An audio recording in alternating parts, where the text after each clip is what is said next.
جس میں capital punishment ہو سکتی ہے، سائفر کیس کی بات کر رہا ہوں، تو سائفر کیس ختم ہو گیا۔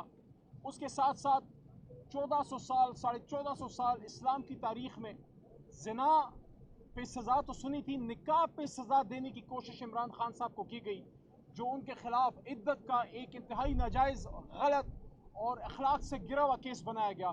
اس میں بھی اللہ تعالیٰ نے عمران خان صاحب کو بری کیا باعزت، اور بشرا بی بی کو بھی، اور ساتھ میں توشہ خانہ کیس میں بھی عمران خان صاحب باعزت بری ہوئے، اور ان کی ساری جو ان پہ الزامات تھے ان کو عدالتوں نے ردی کی ٹوکری میں پھینک دیا۔ اب جو آپ نے نئے کیسز اور بنائے اس میں تو اس کا فیصلہ تو آئے گا، لیکن جن کیسز میں 1 سال سے رکھا ہوا تھا اور جس میں عمران خان صاحب بری ہوئے، تو عمران خان صاحب کو آپ نے اندر کیوں رکھا ہوا ہے، اور وہ 1 سال ناجائز اندر رکھنے کا ذمہ دار کون ہے، اور قوم کا جو 1 سال ضائع ہوا جیل میں اور جو 2 سال سے پاکستان کی معیشت کا پہیہ رکا ہوا ہے، اس کا ذمہ دار کون ہے؟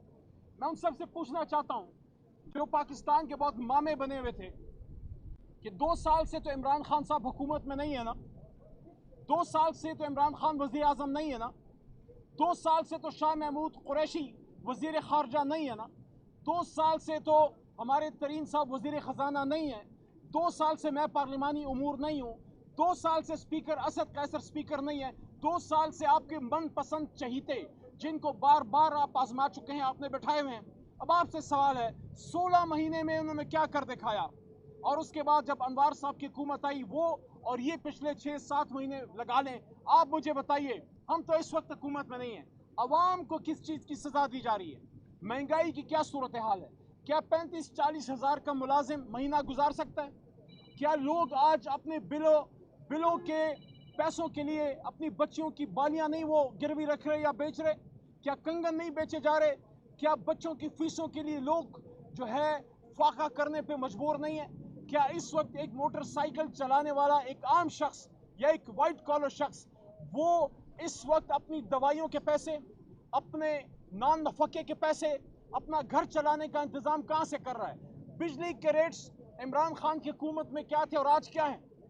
ڈالر کا ریٹ عمران خان کی حکومت میں کیا تھا اور آج کیا ہے؟ پیٹرول پرائسز عمران خان کی حکومت میں کیا تھے اور آج کیا ہیں؟ لا اینڈ آرڈر کی عمران خان کی حکومت میں کیا سچویشن تھی اور آج کیا ہے؟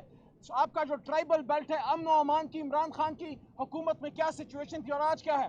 کابل میں امن آ رہا تھا، افغانستان میں امن آ رہا تھا، آپ کے تعلقات بن رہے تھے، ترکی سے آپ کے تعلقات مضبوط ہو رہے تھے، ایران سے آپ کے تعلقات مضبوط ہو رہے تھے، ایم بی ایس صاحب محمد بن سلمان صاحب خود دورہ کر کے پاکستان آئے اور عمران خان صاحب کو اپنا شاہی مہمان بنایا، پاکستان اور سعودی عرب کے بیچ میں تعلقات مضبوط ہو رہے تھے۔ آپ ہمیں بتائیے بلاول بھٹو زرداری کی کارکردگی بمقابلہ شاہ محمود قریشی کی کارکردگی، آپ ہمیں بتائیے وزیر اعظم عمران خان جو فارم 45 والا تھا اور فارم 47 کے شہباز شریف کا مقابلہ کر کے بتائیے کیا سچویشن ہے؟ کیا آج انٹیریئر منسٹر محسن نقوی صاحب ان کے نیچے پاکستان میں امن و امان آ گئی ہے؟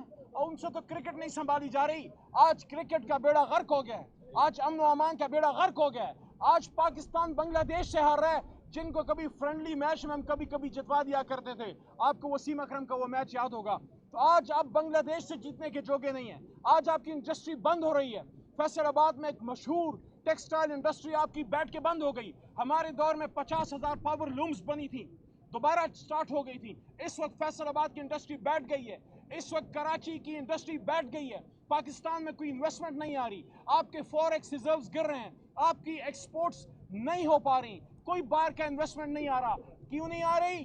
کیونکہ لڑائی کے گھر میں کوئی پیسہ نہیں لگاتا، آپ کو سٹیبلٹی لانی پڑے گی، آپ کو امن و امان لانا پڑے گا، پولیٹیکل سٹیبلٹی لانی پڑے گی، اور اس کے لیے پولیٹیکل لیڈر سے بات کرنی پڑے گی۔ آپ نے ملک کے سب سے بڑے لیڈر کو جیل میں ڈال دیا، آپ کی انا کو تسکین مل گئی، وہ اتنا بڑا آدمی ہے، وہ سیاست دان نہیں ہے، وہ لیڈر ہے، وہ اتنا بڑا آدمی ہے کہ باوجود اپنے دل پہ بھاری پتھر رکھ کے جب اس کو یہ کہا گیا کہ امن و امان کی صورتحال ہو سکتی ہے، آپ خدا را 22 اگست کا جلسہ ملتوی کیجئے، کوئی سیاست دان ہوتا وہ کہتا کیوں میں ملتوی کروں، میرا کراچی نکل آیا ہے، میرا لاہور نکل آیا ہے، پورا KPK نکل آیا ہے، سارا پاکستان روڈوں پہ، میں تو جلسہ کروں گا، لیکن وہ سیاست دان سے زیادہ لیڈر ہے، اس نے مناسب جانا کہ اگر امن و امان کی بات ہے تو میں اپنی انا سے زیادہ پاکستان کو ترجیح دیتا ہوں۔ عمران خان صاحب نے جلسہ کینسل کیا، عارضی طور پہ ملتوی کیا، حالانکہ جس دن اسی جگہ پہ محترم ہمارے बहुत ही सीनियर लीडरशिप के बैरिस्टर गौर साहब और हमारे आज़म सवाती साहब यहाँ गुफ्तगू फरमा रहे थे, उसी वक्त मेरे दाएं हाथ पे हमारे बड़े भाई इस्लामाबाद से जीते हुए फॉर्म 45 के MNA शोएब शाहीन साहब हाई कोर्ट में थे, वो वहाँ पे अदालत में खड़े थे, हमारा पूरा इंतज़ाम मौजूद था। हमारा वज़ीर आला खैबर पख्तूनख्वा सर पे कफन बांध के निकला था। आप मुझे बताइए, जब आप एक सूबे के वज़ीर आला को सर पे कफन बांधने पे मजबूर करते हैं, आप जमहूरियत को किस तरफ ले जा रहे हैं? एक जलसा हो जाता, बात खत्म हो जाती। और अब 8 सितंबर के जलसे के लिए आपको बाद में तफसील से शोएब भाई भी बताएंगे।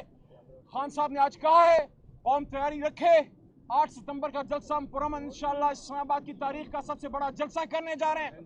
पूरी पाकिस्तानी कौम को दरख्वास्त है कि आपने निकलना है इस्लामाबाद, रावलपिंडी आपने निकलना है, खैबर पख्तूनख्वा पहले ही तैयार है और लाहौर गुजरावाला सब ने इंशाअल्लाह आना है। एक पुरअमन जलसा हमने करके दिखाना है और बताना है कि इमरान खान साहब आप अगर जेल में हैं तो बाहर हर एक शख्स आपका हर वर्कर इमरान खान है।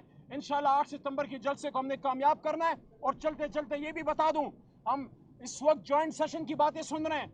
मरकजी हुकूमत को कहना चाहता हूं, ये हुकूमत 2021 में भी बल्दियाती इलेक्शन से भाग गई थी, अब ये फिर 2022 में अब ये फिर भागने की कर रहे हैं। सुनने में आ रहा है कि ये कानून साजी में तब्दीली करके इस वक्त इस्लामाबाद कैपिटल सिटी के इलाके में जो बल्दियाती इलेक्शन होने वाला है उसको मुलतवी करना चाहते हैं। ना हम किसी इलेक्शन के इल्तवा के हक में हैं, ना किसी एक्सटेंशन के हक में हैं। एक्सटेंशन चाहे किसी को भी मिले, उससे पाकिस्तान को कभी फ़ायदा नहीं हुआ। आईनी तरामीम किए बगैर हो नहीं सकता। और एक और इम्पॉर्टेंट चीज़, जो इस वक्त सुप्रीम कोर्ट में एक बहुत बड़ा फैसला आया मुबारक सानी केस में, मैं पार्लियामेंट को सलाम पेश करता हूँ, मैं पाकिस्तानी कौम को सलाम पेश करता हूँ, मैं अपनी लॉयर तंजीमों को सलाम पेश करता हूँ और उलमा कराम गुलामान रसूल और शाक़ रसूल सल्लल्लाहु अलैहि वसल्लम को सलाम पेश करता हूँ। आप खड़े ना होते, सुप्रीम कोर्ट का ये फैसला नहीं बदलने लगा था। आज कौमी असम्बली से इंशाअल्लाह उस पर एक मुत्तफ़िका करारदाद भी लाएंगे कि आइंदा कभी भी कोई भी इस खत्म नबूवत के कानून या कुरान पाक की हिफाजत के कानून या शायर इस्लाम के तहफ़्फ़ुज़ के क़वानीन में कोई भी छेड़छाड़ करने की हिम्मत ना कर सके इंशाअल्लाह। बहुत शुक्रिया जी शोएब भाई। औज़ुबिल्लाहिमिनश्शैतानिर्रजीम, बिस्मिल्लाहिर्रहमानिर्रहीम। मैं 3 बातें करूँगा। सबसे पहली बात तो ये है कि ये कठपुतली हुकूमत इस्लामाबाद के बल्दियाती इलेक्शन को इल्तवा करने के लिए आज कोई बिल पेश कर रहे हैं। हमारी इन्फॉर्मेशन के मुताबिक मैं उनको वार्न करता हूँ कि ये आप कितनी दफ़ा इलेक्शन से भागोगे, बकरे की माँ कब तक खैर बनाएगी। आपने बिलाखिर इस नेट में आना है और अगर ये कोई पास हुआ तो हम इसको इंशाल्लाह चैलेंज करेंगे। आपने ECP की इलेक्शन कमीशन ऑफ पाकिस्तान की बेईमानी और बददियांती को आप यहाँ से मुलाजा करें कि इन्होंने 3 दिन दिए थे नॉमिनेशन फॉर्म जमा कराने के लिए, फिर 8 दिन दे दिए, एक्सटेंशन कर दी कि जी आप नॉमिनेशन फॉर्म मज़ीद जमा कराएँ। इसलिए कि हुकूमत के साथ ये मिले हुए थे ताकि ये नया एक्ट ले आएँ और इस एक्ट की रोशनी में ये तब्दीली ले आएँ और इलेक्शन का इल्तवा कर दें। दूसरा इनका मकसद ये है कि चेयरमैन और वाइस चेयरमैन का इलेक्शन डायरेक्ट ना हो, ताकि सिर्फ काउंसलर का इलेक्शन आए और फिर जिसको चाहे हम उठा लें या जिसको चाहे रिश्वत दे के चेयरमैन बनाएं, फिर उस चेयरमैन के ज़रिए हम मेयर बना सकें। ये इनकी बेईमानी और बदनीयती है, तो इंशाल्लाह हम इसको चैलेंज करेंगे। लिहाजा ये इन कठपुतलियों की साजिश है कि किसी तरीके से इस्लामाबाद की इलेक्शन ना हो और यहाँ फेडरल कैपिटल में, ताकि वो कठपुतली अपना राज कायम कर सकें। नंबर 1। नंबर 2 बात मैं करना चाहता हूँ कि इस वक्त बहुत संजीदा बात है। इमरान खान की ज़िंदगी हमारे लिए बहुत अजीज़ है। आज जिस तरह वो जो भी कंसर्न उनकी सिक्योरिटी के मुतालिक या उनकी खाने की चेकिंग के मुतालिक लोग थे, सब के सब बैक वक्त तब्दील कर दिए गए। जो आज से 1.5 महीना पहले अपनी पसंद के लोग लाए थे, उनको भी तब्दील कर दिया। तो हम ये समझते हैं कि हमें बहुत शिद्दत से इस बात का एहसास है और तशवीश है कि इमरान खान की ज़िंदगी को खुदा न खास्ता को ख़तरा हो सकता है। इसलिए हम एस्टेब्लिशमेंट को भी और इस कठपुतली हुकूमत को भी और उस डाकू रानी को भी, जिसने फॉर्म 47 के ज़रिए डाका जनी के ज़रिए वजूद में आने वाली हुकूमत है, हम उनको वार्न करते हैं अगर इमरान खान को कोई नुकसान पहुँचाने की कोशिश की गई तो फिर आपको कभी माफ़ नहीं किया जाएगा। हम डायरेक्ट आपकी तरफ आएंगे। तीसरी और सबसे अहम बात जो है वो ये है कि 8 सितंबर का जलसा मैडम अलीमा बाजी ने पहले ही कह दिया है इमरान खान साहब ने आज फिर उसको दोहराया है, किसी सूरत मुलतवी नहीं होगा। हाँ, इमरान खान साहब का कोई नाम लेकर आकर कहे तब भी मुलतवी नहीं होगा, पूरी कौम उसके लिए तैयारी करे। और आखिरी बात, जिन कठपुतलियों को आपने मुसल्लत किया है, मैं एस्टेब्लिशमेंट को कहना चाहता हूँ, वो कौन सी क्वालिफिकेशन है मोहसिन नकवी में? सिर्फ यही क्वालिफिकेशन है कि उसने बीवी के नाम वहाँ दुबई में अपनी प्रॉपर्टीज़ बना ली मनी लॉन्ड्रिंग के ज़रिए? क्या ये क्वालिफिकेशन है कि गंदम स्कैंडल में उन्होंने बिलियंस ऑफ रुपीज़ के माल खा गए अनवार काकड़ के साथ मिलकर और शहबाज शरीफ के साथ मिलकर? क्या यही क्वालिफिकेशन है कि पीटीआई के वर्कर्स को उठाया जाए, गिरफ्तार किया जाए, गायब किया जाए, उनके घर वालों को तशद्दुद किया जाए, उनके घर तोड़े जाएं, उनकी प्रॉपर्टीज़ को तोड़ा जाए, उनके कारोबार बंद किया जाए? ये अगर सिर्फ खसूसियत है तो आपने उनको न सिर्फ वज़ीर दाखिला बल्कि क्रिकेट टीम का आपने हेड ईसीपी का इंचार्ज बना दिया। वो क्यों? इसलिए कि ये सिर्फ क्वालिफिकेशन की बुनियाद पर आज क्रिकेट टीम को तबाह बर्बाद कर दिया। वो उसकी आपके बारे में सारे दोस्त हमारे बता चुके हैं। दूसरी बात, जो दाखिला की सिक्योरिटी के सूरत हाल है, आप खा कच्चे के डाकू को पंजाब को देख लें, खा वो सिंध को देख लें, या आप बॉर्डर्स पे देख लें, या आप बलूचिस्तान को देख लें, या इवन आप केपी को देख लें, हर जगह की इतनी बदतरीन सूरत हाल है, इसलिए कि लोग आपकी तरफ उंगली उठा रहे हैं। चॉइस आपका है, एस्टेब्लिशमेंट का चॉइस है, इसलिए आज भी वक्त है कि अपनी पॉलिसीज़ को रिकन्सिडर करें, जमहूरियत को चलने दें, जमहूरियत को तमाशा और ढोंग और ड्रामा मत बनाएं, और जिनको हक़ के हुक्मरानी अवाम का है, जिनको उन्होंने नुमाइंदे मुंतखब किए हैं, उनको दे हक़ के हुक्मरानी। इमरान खान पाकिस्तान की अलामत है, फेडरेशन की अलामत है, वाहिद लीडर है जो पूरे पाकिस्तान और चारों सूबों इस्लामाबाद, जीबी, गिलगित बल्तिस्तान और कश्मीर में अल्हम्दुलिल्लाह मोस्ट पॉपुलर लीडर है।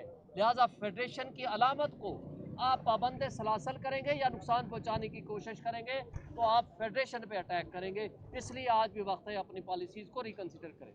शुक्रिया।